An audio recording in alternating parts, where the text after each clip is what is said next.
അത്യപൂർവമായ മസ്തിഷ്കജ്വരം ബാധിച്ച 12 വയസ്സുകാരൻ ഇന്ന് അമൃത ഹോസ്പിറ്റലിൽ നിന്ന് രോഗമുക്തി നേടിയിറങ്ങുകയാണ്. ആ ഒരു സന്തോഷത്തിലാണ് ആശുപത്രിയും കുട്ടിയെ ചികിത്സിച്ച പീഡിയാട്രിക്സ് ഡോക്ടർ KP വിനയൻ.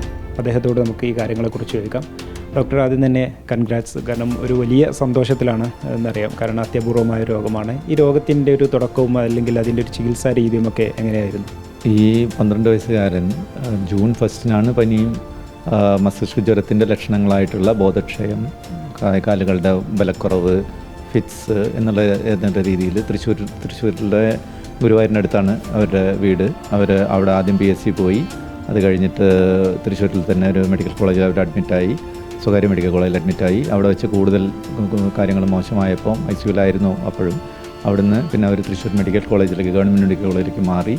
അവിടെ വെച്ചാണ് കുട്ടി കൂടുതൽ മോശമായി വെൻറ്റിലേറ്ററിലായപ്പോഴാണ് അവിടെ അവർ ഈ അമീബയുടെ ഒരു സാധ്യതകൾ അവരാലോചിച്ചത്. എന്ന് വെച്ചാൽ മസ്തിഷ്ക ജ്വരം ഇപ്പോഴത്തെ കണ്ടീഷനിൽ പല മസ്തിഷ്ക ജ്വരങ്ങളും ആവാമല്ലോ, നമുക്കറിയാമല്ലോ. അത് വൈറസ് ആവാം, ഇപ്പം നിപ്പ വരുന്നുണ്ട്. അപ്പോൾ അങ്ങനെ അവർ എല്ലാത്തിനും ടെസ്റ്റ് ചെയ്തു.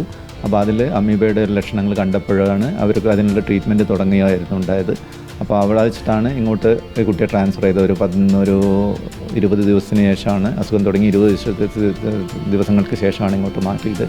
ഇവിടെ വരുന്ന സമയത്ത് കുട്ടി ഫുള്ളായിട്ട് ബോധം പോയിട്ടുള്ള ഒരവസ്ഥയിലായിരുന്നു. പിന്നെ കൈകാലുകൾക്ക് തളർച്ചയുണ്ടായിരുന്നു. പിന്നെ വെൻറ്റിലേറ്ററിലായിരുന്നു, ശ്വാസം തീരെ എടുക്കുന്നുണ്ടായിരുന്നില്ല. അപ്പോൾ അവിടെ ആദ്യമായിട്ട് ഞങ്ങൾ ICUവിൽ കുട്ടിയെ സ്റ്റെബിലൈസ് ചെയ്യുക, നമ്മൾ ICU എക്സ്പേർട്ടും അതിൻ്റെ കൺസൾട്ടൻസും വഴി അവരെ കുട്ടിയെ ആദ്യം സ്റ്റെബിലൈസ് ചെയ്യുക, കുട്ടിയെ പിടിച്ചു നിർത്തുക എന്നുള്ളതായിരുന്നു ആദ്യത്തെ ഒരു ഇത്. അപ്പോൾ അതിനുള്ള ശ്രമങ്ങൾ ഒരു 2-3 ദിവസം വളരെ ശക്തിയായിട്ട് ശ്രമിച്ചതിന് ശേഷമാണ് കുട്ടി ഇമ്പ്രൂവ് ചെയ്തത്. അപ്പോൾ ആ സമയത്താണ് നമുക്ക് ഈ അമീബയുടെ റിപ്പോർട്ട് കിട്ടിയത്. അപ്പോൾ അവിടെ അമീബയുടെ റിപ്പോർട്ട് കിട്ടിയപ്പോൾ നമുക്ക് ആദ്യം ഉണ്ടായിരുന്നൊരു പ്രശ്നം എന്ന് പറഞ്ഞത് ഇത് അറിയപ്പെടുന്ന ഒരു അമീബ അല്ല എന്നുള്ളതായിരുന്നു നമ്മുടെ മെയിൻ ഒരു പ്രശ്നം. അപ്പോൾ ആദ്യം ഈ അമീബയുടെ ഈ അറിയപ്പെടുന്ന ഈ വെർമംബോമിസ് എന്ന് പറയുന്ന നമ്മളിപ്പോൾ കണ്ടിട്ടുള്ള ഈ കുട്ടിയെ കണ്ടിട്ടുള്ള അമീബ അറിയപ്പെടുന്ന ഒരു അമീബയല്ല. അത് അറിയപ്പെടുന്ന അമീബയാണ്, പക്ഷേ അത് ശരീരത്തിനകത്ത് കയറി ഇങ്ങനെ ഒരു മസ്തിഷ്ക ജ്വരം ഉണ്ടാക്കുന്നതായിട്ട്, മെനിങ്കോഎൻസെഫലൈറ്റിസ് ഉണ്ടാക്കുന്നതായിട്ട് ഇതുവരെ റിപ്പോർട്ടുകളില്ല. അപ്പോൾ അങ്ങനെ വന്നപ്പോൾ ഇതിനെ എങ്ങനെ ചികിത്സിക്കണം എന്നുള്ളൊരു കൺഫ്യൂഷൻ ഉണ്ടായിരുന്നു. പക്ഷേ അപ്പോൾ നമ്മൾ രണ്ടാമത് റീടെസ്റ്റിന് വിട്ടു. അത് കഴിഞ്ഞിട്ട് കുട്ടിയെ സ്റ്റെബിലൈസ് ചെയ്യാനുള്ള എല്ലാ സംഭവങ്ങളും ചെയ്തു. അതിൻ്റെ കൂടെ നീർക്കെട്ട് കുറയ്ക്കാനുള്ളതൊക്കെ ചെയ്തു. ഭാഗ്യവശാൽ കുട്ടി ഇമ്പ്രൂവ് ചെയ്തു എന്നുള്ളതാണ് നമുക്ക് ചെയ്യാനുള്ളത്. അപ്പോൾ അതുകൊണ്ട് തന്നെ ഇതിനകത്ത് നേരത്തെ ഇതുപോലെ ഈ വർമ്മവീവ് തന്നെ റിപ്പോർട്ട് ചെയ്തിട്ടുള്ള 2 കേസുകൾ നിർഭാഗ്യവശാൽ മരണപ്പെടുകയാണ് ഉണ്ടായത്. വേറെ ഹോസ്പിറ്റലിലായിരുന്നു അവർ ചികിത്സിച്ചിരുന്നത്. അപ്പം നമ്മൾ ട്രീറ്റ് ചെയ്തു, ഈ കുട്ടി ഇമ്പ്രൂവ് ചെയ്തു എന്നുള്ളത് കൊണ്ട് നമുക്കൊരു ചാരിതാർത്ഥ്യമുണ്ട്. ഇപ്പോൾ ഈ രോഗത്തിനെ കുറിച്ച് പറയുകയാണെങ്കിൽ കൃത്യമായൊരു പ്രോട്ടോക്കോൾ ഇല്ല എന്നുള്ളതാണ്. ഈ രോഗം ചികിത്സിക്കുന്നത് എങ്ങനെയാണെന്നുള്ളത് ഒരു പ്രോട്ടോക്കോൾ ഇല്ല. അപ്പോൾ ഈ ഒരു രോഗത്തെ ചികിത്സിക്കുമ്പോൾ ഒരു ഭയം ഉണ്ടായിരുന്നു. എങ്ങനെയായിരുന്നു ഇതിനെ നേരിട്ടത്? അല്ല, അതെപ്പോഴും അങ്ങനെയാണ്. എന്താണെന്ന് വെച്ച് കഴിഞ്ഞാൽ നമ്മൾ എത്രയും കോംപ്ലക്സ് അസുഖങ്ങളാണ് സാധാരണ നമുക്കിവിടെ കിട്ടാറ്. അമൃത ഹോസ്പിറ്റൽ പോലുള്ള ഒരു ടെറിഷറി കെയർ സെൻറ്ററിൽ നമുക്ക് കിട്ടാറ്. ഏറ്റവും മോശപ്പെട്ട അസുഖങ്ങളും ഇങ്ങനത്തെ കോംപ്ലക്സ് അസുഖങ്ങളുമാണ് നമുക്ക് കിട്ടാറ്. അപ്പോൾ നമ്മൾ യൂഷ്വലി ഇങ്ങനത്തെ കേസുകളിൽ നമുക്ക് കൃത്യമായിട്ട് ഒരു ഡയഗ്നോസ്റ്റിക് പ്രൊസീജിയർ, ഇതിനകത്ത് കൂടുതൽ പ്രശ്നങ്ങളായിരുന്നു. എന്ന് വെച്ചാൽ ഇതിനകത്ത് നമ്മൾ അമേരിക്കയിൽ CDC centre for disease control എന്ന് പറഞ്ഞിട്ട് ഇൻഫെക്ഷസ് ഡിസീസിൻ്റെ ഏറ്റവും അൾട്ടിമേറ്റ് ആയിട്ടുള്ള സെൻറ്ററിൽ കോൺടാക്ട് ചെയ്തപ്പോൾ പോലും അവർ പറഞ്ഞത് ഈ അമീബ ഈ ഒരു മനുഷ്യരോഗം ഉണ്ടാക്കുന്നതായിട്ട് ആദ്യമായിട്ടാണ് അവർക്കും കിട്ടുന്നത്. അപ്പോൾ അതുകൊണ്ട് അവർക്കും എസ്റ്റാബ്ലിഷ്ഡ് പ്രോട്ടോക്കോൾസ് ഇല്ല.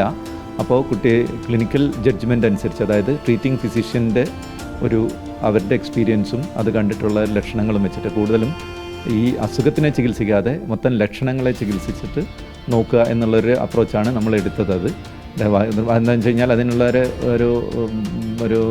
അതിൻ്റെ ഒരു പിന്നിൽ എങ്ങനെയാണെന്ന് വെച്ച് കഴിഞ്ഞാൽ ശരീരത്തിന് തന്നെ ഒരു വിധത്തിലുള്ള ഒരു ശക്തിയുള്ള അണുക്കളെയൊക്കെ ശരീരത്തിൻ്റെ ഇമ്മ്യൂൺ സിസ്റ്റത്തിന് തന്നെ ഇതിന് എഗെയിൻസ്റ്റ് പ്രവർത്തിക്കാൻ പറ്റും ഒരു മേജർ ഇതിൽ നമുക്കൊരു സമയം കിട്ടുകയാണെങ്കിൽ.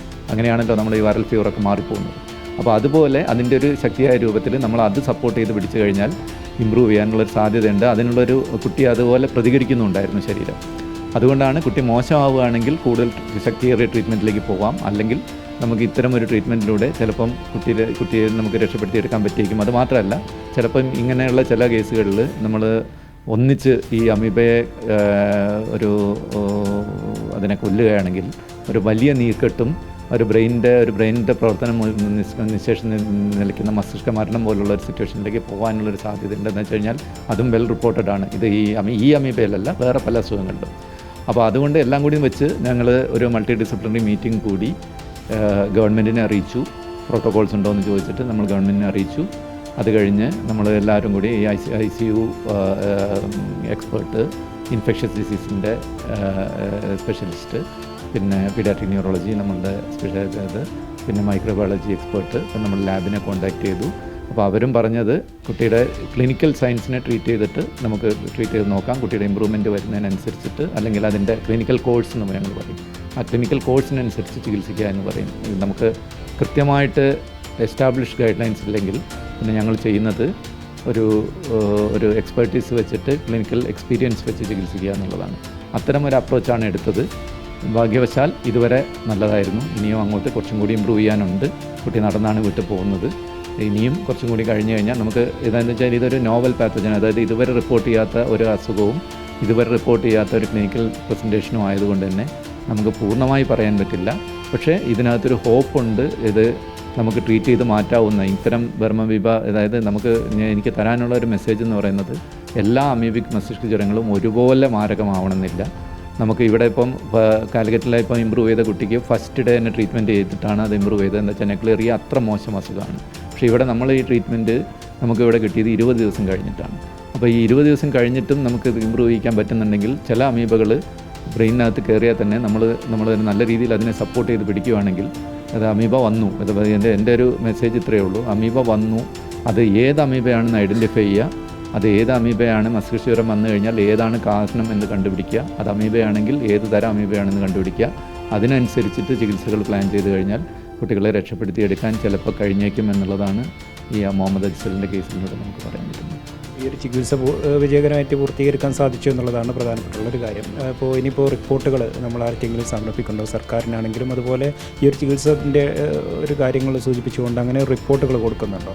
നമ്മൾ ഓൾറെഡി കൊടുത്തിട്ടുണ്ട്. ആക്ച്വലി ആദ്യത്തെ തവണ കുട്ടി ഇമ്പ്രൂവ് ചെയ്ത് ഞങ്ങളൊരു ഒരു മാസം കഴിഞ്ഞിട്ട് കുട്ടി ഇവിടെ അഡ്മിറ്റ് ചെയ്ത് കഴിഞ്ഞിട്ടും നമുക്ക് തന്നെ ഒരു ഉറപ്പില്ലാത്തത് കൊണ്ടാണ് ഞങ്ങളത് പബ്ലിഷ് ചെയ്യാതിരുന്നത് ആദ്യം. എന്താ വെച്ചാൽ ഇങ്ങനത്തെ ഒരു അപൂർവ രോഗവും അപൂർവ അമീബയൊക്കെ കൂടി ആകുമ്പം നമുക്ക് തന്നെ ഉറപ്പില്ലാത്ത രണ്ടാമത്തെ റീടെസ്റ്റ് പോസിറ്റീവായി കഴിഞ്ഞിട്ടാണ് നമ്മൾ ഗവൺമെൻറ്റിനെ അറിയിച്ചത്. അത് കഴിഞ്ഞ് ഗവൺമെൻറ്റിനെ അറിയിച്ച് അവർ കേസ് റിപ്പോർട്ട് നമ്മൾ കൊടുത്തിട്ടുണ്ട്. ഡിസ്ചാർജ് സമ്മറി ഇപ്പം ഡിസ്ചാർജ് ചെയ്ത സമയത്ത് കൊടുത്തിട്ടുണ്ട്. അത് കഴിഞ്ഞ് ഇപ്പം പുതിയൊരു ഗൈഡ് ലൈൻ വന്നിട്ടുണ്ട്. ആ ഗൈഡ് ലൈനിനകത്തും എസ്റ്റാബ്ലിഷ്ഡ് അമീബകളെ പറ്റിയിട്ടുള്ള ഒരു ട്രീറ്റ്മെൻറ്റ് പ്രോട്ടോകോൾസ് അതിനകത്തുണ്ട്. പക്ഷേ ഈ അമീബയ്ക്കുള്ള പ്രോട്ടോകോൾ ഇല്ല അതിനകത്ത്. അത് എന്തുകൊണ്ടാണെന്ന് വെച്ച് കഴിഞ്ഞാൽ ഇതിന് മുന്നേ ഇത് റിപ്പോർട്ട് ചെയ്തിട്ടില്ല, ഇത് സക്സസ്ഫുൾ ട്രീറ്റ്മെൻറ്റിൻ്റെ ഇതും ഇല്ല. അപ്പോൾ അതുകൊണ്ട് തന്നെ കൂടുതൽ കേസുകൾ ഇപ്പോൾ ഇവിടെ റിപ്പോർട്ട് ചെയ്തിട്ടുള്ള എല്ലാ കേസുകളും വെച്ചൊരു കൃത്യമായ പഠനത്തിന് ശേഷം അവർക്ക് തന്നെ അത് ചെയ്യാൻ പറ്റുള്ളൂ. ഗവൺമെൻറ് അത് ചെയ്യും എന്നാണ് എൻ്റെ പ്രതീക്ഷ. ശരി. അത്യപൂർവമായ രോഗത്തെ പിടിച്ചുകെട്ടാനായതിൻ്റെ സന്തോഷത്തിലാണ് എറണാകുളം അമൃത ഹോസ്പിറ്റലിലെ ഡോക്ടർമാരും അധികൃതരും. വീഡിയോ ജേർണലിസ്റ്റ് രജീഷ് ഭാസ്കറിനോടൊപ്പം reporter PT Muhammad Jaseem, reporter, Kochi.